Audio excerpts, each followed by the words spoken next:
Assalamualaikum warahmatullahi wabarakatuh. اسمي حزق نازرين بن هيرو النشام. رقم جمعي 125-0306. اليوم سنقدم لكم تحت الموضوع سبب اختيار الموضوع أهل السنة والجماعة كأساس العقيدة الجماعة المسلمين في ماليزيا.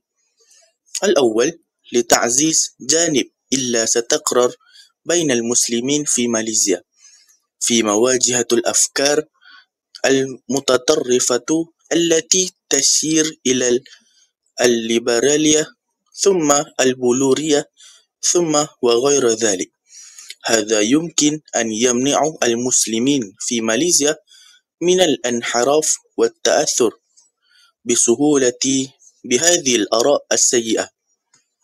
وبعد ذلك يهدف الاختيار إلى ضمن أن يصبحوا أهل السنة والجماعة، لأن لأساسية للتشريع وأن يظل الإسلام الدين الرسمي في ماليزيا.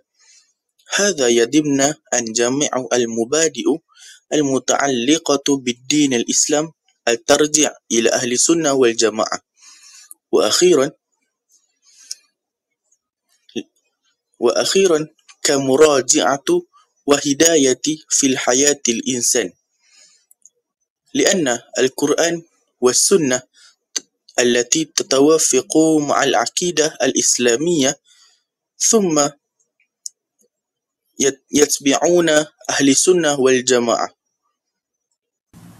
مقدمة: أهل السنة والجماعة هم جماعة من المسلمين الذين يلتزمون بالقرآن الكريم وسنة النبي صلى الله عليه وسلم وما عليه الصحابة والتابعون وأتباعهم، ويتبعون منهج السلف في العقيدة ولا يقدمون العقل على الوحي.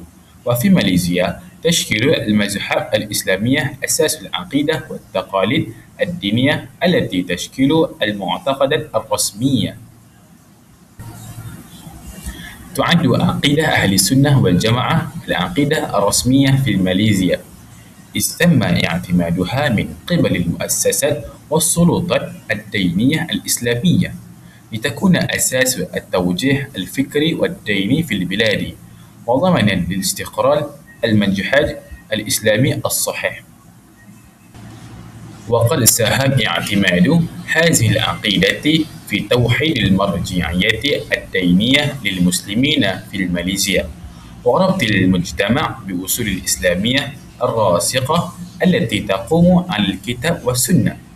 كما يسعى أهل السنة والجماعة إلى محافظة على التقاليد الإسلامية الأصيلة في المجالات العقيدة والعبادة والأخلاق، والعمل على غرس القيم الإسلامية في حياة المسلمين حتى تبقى منسجمة مع روح الدين وتعاليمه الخالدة.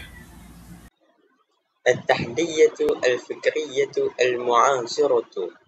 يواجه المجتمع الإسلامي في ماليزيا في عصر الحديث تحدية فكرية متزايدة، من أبرزها انتشار الفكر الليبرالي والإلحاد، إضافة إلى التأثير القوي في وسائل التواصل الاجتماعي التي تساهم في نشر أفكار ومفاهيم تخالف منهج أهل السنة والجماعة. وقد أدى ذلك إلى ضعف مستوى الوعي الديني لدى بعض فئات الشباب، مما يجعلهم أكثر عرضة للتأثير بأفكار المنحرفة والانجراف وراء شبهات العقيدة.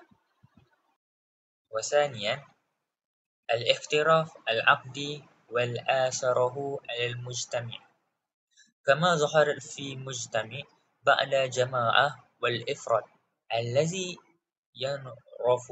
ينحرف على العقيدة أهل السنة والجماعة ويستغلون الدين لتحقيق مصالح الشخصية أو سياسية، الأمر الذي يؤدي إلى تشويه صورة الإسلام الحقيقة وإثارة الفتن والخلافات بين المسلمين. وهذا وضع يبرز الحاجة المهلة إلى ترسيح منهج أهل السنة والجماعة بواسطة الأساس الصحيح للعقيدة الإسلامية وضمانا لوحدة المجتمع الإسلامي في ماليزيا وحماية من الانحراف الفكري والعقدي. وثانيا الاختراف العقدي والآثاره على المجتمع كما ظهر في مجتمع بعد جماعة والإفراد الذي ينحرف على العقيدة أهل السنة والجماعة ويستغلون الدين لتحقيق مصالح الشخصية أو سياسية، الأمر الذي يؤدي إلى تشويه صورة الإسلام الحقيقة وإثارة الفتن والخلافات بين المسلمين. وهذا وضع يبرز الحاجة المهلة إلى ترسيح منهج أهل السنة والجماعة بواسطة الأساس الصحيح للعقيدة الإسلامية وضمانا لوحدة المجتمع الإسلامي في ماليزيا وحماية من الانحراف الفكري والعقدي. بسم الله الرحمن الرحيم. أسئلة البحث. أولا، كيف يسهم التمسك المسلمين في ماليزيا بعقيدة أهل السنة والجماعة لتحقيق الوحدة الإسلامية؟ إن وحدة الأمة الإسلامية تقوم على العقيدة الصحيحة، لأن الإيمان الراسخ هو أساس حقيقي للوحدة. وقد ذكرت دعوة النبي محمد صلى الله عليه وسلم في بدايتها على ترسيح العقيدة، مما أدى إلى توحيد قلوب الصحابة وتكوين أمة موحدة تحت راية الإسلام. أسئلة البحث. وثانيا، ما أثر الابتعاد عن المنهج أهل السنة والجماعة على المجتمع المسلم؟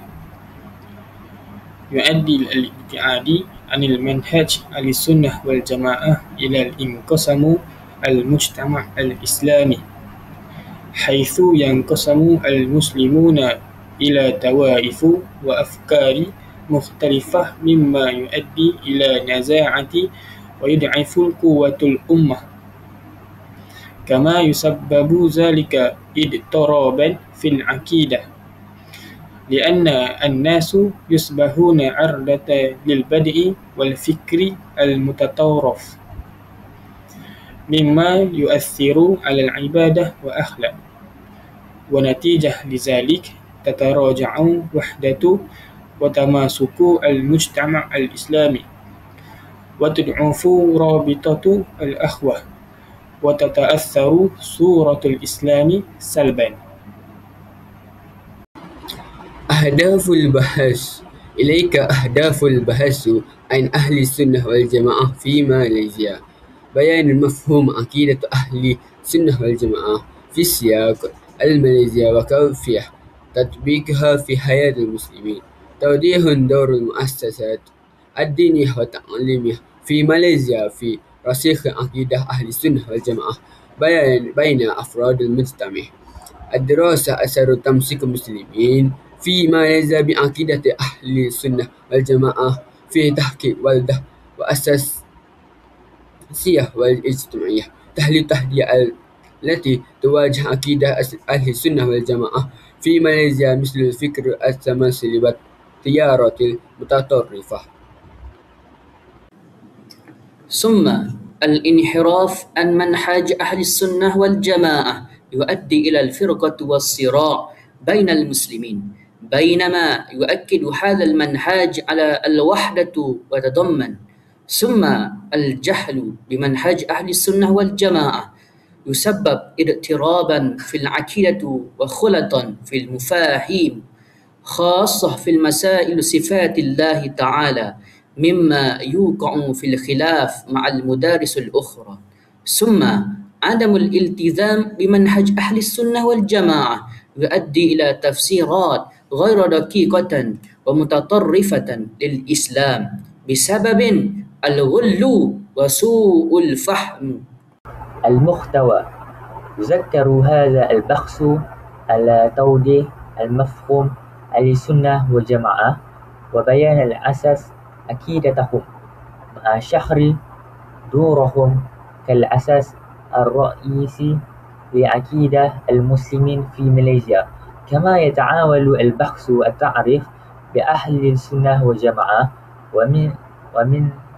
ومنهجهم القائم على القرآن الكريم والسنة النبوية الصحيحة، إضافة إلى بيان انتشار هذا المنهج في مجتمع ماليزيا من خلال المؤسسات الدينية والتعليمية. ويبرز البحث كذلك أهمية التمساك بعقيدة أهل السنة والجماعة في حفظ الوحدة المسلمين وتعزيز الاستقرار الديني والاجتماعي في ماليزيا. بسم الله الرحمن الرحيم. السلام عليكم ورحمة الله وبركاته. سنقدم لكم تحت الموضوع منهجية البحث. الأول، مرحلة التخطيط والفهم. منهجية البحث، نحن نستخدم المناهج النوعية والبحث في المكتبات والأساليب الوصفية والتحليليات. ثم محور الدراسة، مفهوم أهل السنة والجماعة كأساس للعقيدة في الماليزية وكيفية التعامل مع التعاليم الهرطقية. ثم تحليل المهمة، فهم معايير تقييم المحاضر وتحديد المتطلبات الأساسية للموضوع. وبعد ذلك توزيع المهام، توزيع نطاق العمل بشكل منهجي على أعضاء المجموعة. ثانيا، مرحلة جمع البيانات، البحث عن المصادر، البحث عن المواد المراجعية من الكتاب والمجالات والمواقع الإلكترونية، ثم والملاحظات. وبعد ذلك المراجع الرئيسية، اعتبار القرآن الكريم والحديث النبوي المصدرين الأساسيين. ثم تسجيل المعلومات، قراءة المحتوى المهم وتلخيصه وتسجيل البيانات البيبليوغرافية، يعني المؤلف، السنة، ثم الصفحة للاستشهاد بها. وبعد ذلك ثالثا، مرحلة الكتابة، إعداد المسودة، كتابة مسودة أولية وفقا المخطط المحدد.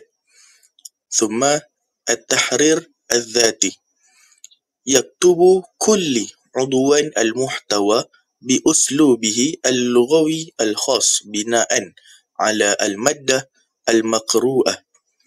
ثم التحليل النقدي، يتضمن مناقشة أسباب المشكلة واقتراح حلول مدعومة بحجج قوية.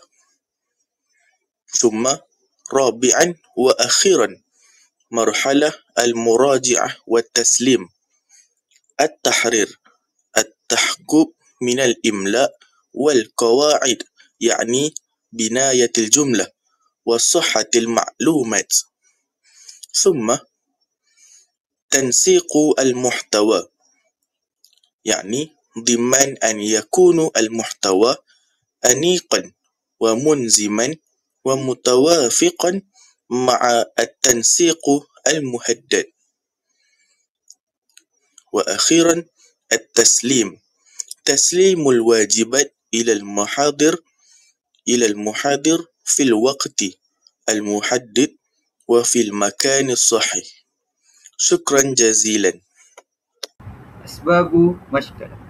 أولا، تتمثل أسباب الضعف المسلمين في طلب المعرفة الدينية اليوم في البيوت الاجتماعية والتعليمية، خاصة الفصل المعرفة الدينية الدنيوية. هذا فصل يعد إلى جيل متفوق علميا لكنه الضعيف في التقدير الديني والهوية الإيمانية، كما أن غياب التكامل بين الدين والعلم والتكنولوجيا، إضافة إلى تأثير إعلام وضغط الأقران، يزيد من صعوبة الفهم أهمية التعاليم الإسلامية في عصر الحديث. لذلك يعد التكامل المعرفة الضرورة للحفاظ على عقيدة أساسية لأهل السنة والجماعة في ماليزيا. ثانيا، يؤدي إهمال مواصلة الطلب العلمي بعد انتهاء التعليم النظامي سببا مهما لضعف الفهم المسلمين للعلوم الدينية، خاصة عقيدة أهل السنة والجماعة، إذ يكتفي كثير بالتعليم في مرحلة دراسة فقط دون استمرار في قراءة وتطبيق، مما يؤدي إلى تراجع المعرفة وضعف تأثيرها في الحياة. كما أن عدم مشاركة في مجالس علمي يجعل الأفراد حرة للتأثير بالمعلومات غير موثوقة، مما يؤكد أهمية الاستمرار في صيانة العلم والعمل به طوال الحياة. أسباب المشكلة. والثالثا، يعد عدم التوازن نظام التعليم وضعيف تركيزه على الجانب العقيدة من الأسباب كثيرة. فهم الطلاب للأساس الدينية الصحيحة، فالتعليم الديني غالبا ما يقدم بصورة نظرية دون تعميق الفهم أو رابطة بتطبيق العمل، مما يؤدي إلى المعرفة السطحية بعقيدة أهل السنة والجماعة. كما أن المحدودية النقاش والنقاد في أساليب التدريس تساهم في وجود الفجوات بين المنهج وواقع الحياة، فينتج جيل يمتلك معلومات دون الفهم والتطبيق. لذلك هناك الحاجة إلى منهج أعمق لتعزيز ثبات العقيدة في المواجهة تحديات العصر الحديث.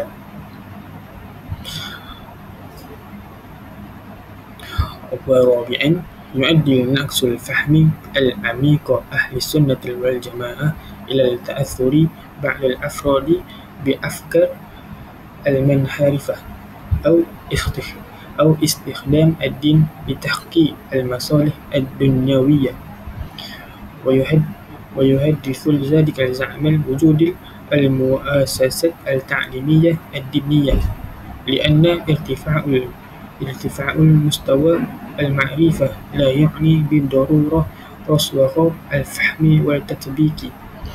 لذلك هناك الحاجة إلى المنهج أعمق لتعزيز ثبات العقيدة في المواجهة تحديات العصر الحديث. الحال المقترح في الرأي يجب التعامل مع هذا الأمر بجدية أن هذا المسألة بين ترك المعالجة التعلق المفرط بالدنيا وفيك منهج أهل السنة والجماعة هي أولا تعزيز العقيدة التوحيد، يعني الإيمان بأن الدنيا فانية وأن الآخرة هي الغاية، والاعتماد على الله لا على الأسباب المادية وحدها. ثانيا تزكية النفس، يعني تطهير القلب من حب الدنيا والرياء والعجب والتعصب، وذلك بالإكثار من الذكر والاستغفار ومحاسبة النفس.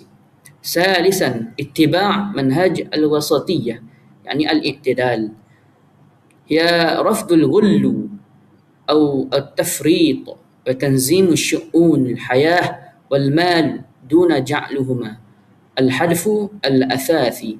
رابعا طلب العلم الصحيح، يعني الأخذ بتوجيهات العلماء المعتبرين لتحقيق التوازن بين مصالح الدنيا والآخرة.